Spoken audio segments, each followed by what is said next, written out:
আমাদের গ্রামটা সুন্দর করার জন্য আমাদের গ্রামে মাদ্রাসা দরকার ছিল, মাদ্রাসা আছে। আমাদের গ্রামে একটা হাই স্কুল দরকার ছিল, আলহামদুলিল্লাহ হাই স্কুলও হয়েছে।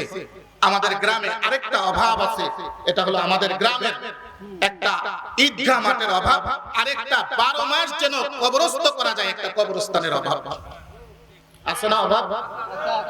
আমি আজকে মেম্বার সাহেবের সাথে মাগরিবের নামাজের আগে আমি বলেছি যে আমি যদি গ্রামে থাকতাম তাহলে এই ঈদগাহ মাঠের খরচ যদি 1 কোটি টাকা হইতো তাহলে আমি 50 লক্ষ টাকার দায়িত্ব নিতাম যে আমি নিজে 50 লক্ষ টাকার ব্যবস্থা করে দেব। আমি দিব না, আমি মানুষের কাছ থেকে কালেকশন করে দেব, বাকি 50 লক্ষ ব্যবস্থা করেন, 1 কোটি টাকা দিয়ে আমরা ঈদগাহ করে ফেলব।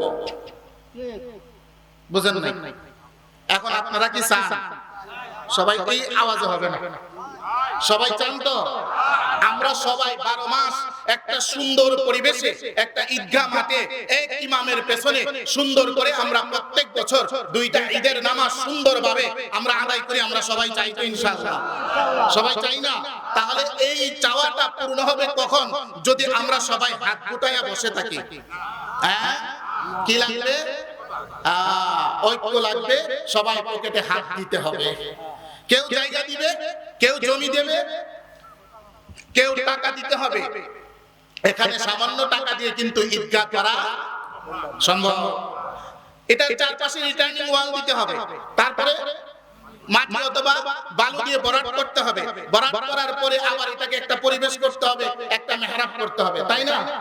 আমার বিশ্বাস আমাদের খালপাড় থেকে নিয়ে আমরা পূর্ব গ্রাম যদি ভালোভাবে কালেকশন করা হয় 2-3 কোটি টাকাও কোনো ব্যাপার না।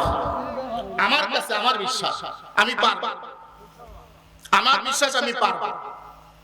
এই জন্য আমি আপনাদেরকে এই কথাটা আপনাদের জেহেনে দিয়ে যাওয়ার উদ্দেশ্য হলো, দেখেন গাছ লাগাইছিল দাদা, পরিচর্যা করছে বাবা, ফল খায় নাতি। কথা বলে না? লাগাইছেন কে? বলে না। পরিচর্যা করলো কে? বাবা। এখন ফল খাই কে? নাতি। আমি একটা কথা বইলা যাই যে আমি যদিও এই ঈদগাহ মাঠে নামাজ না পড়তে পারি কিন্তু আমার সন্তানেরা পড়বে ইনশাআল্লাহ। ঠিক আছে না? ইনশাআল্লাহ।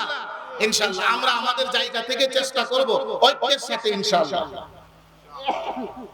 একটা প্রস্তাব রাখলাম, আরেকটা প্রস্তাব হলো আমার স্বপ্নের জায়গা, এটা হচ্ছে আমাদের এই কবরস্থানটাও আর আমাদের এই ঈদগাহটা, 2টা এমন ভাবে ভরাট করব যেন আমরা 12 মাস এই কবরস্থানে আমাদের আত্মীয় স্বজন দাফন করতে পারি ইনশাআল্লাহ।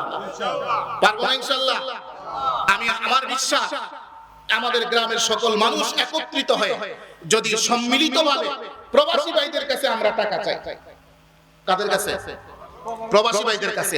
আমি নবীনগরের একটা কবরস্থানের কথা বলি।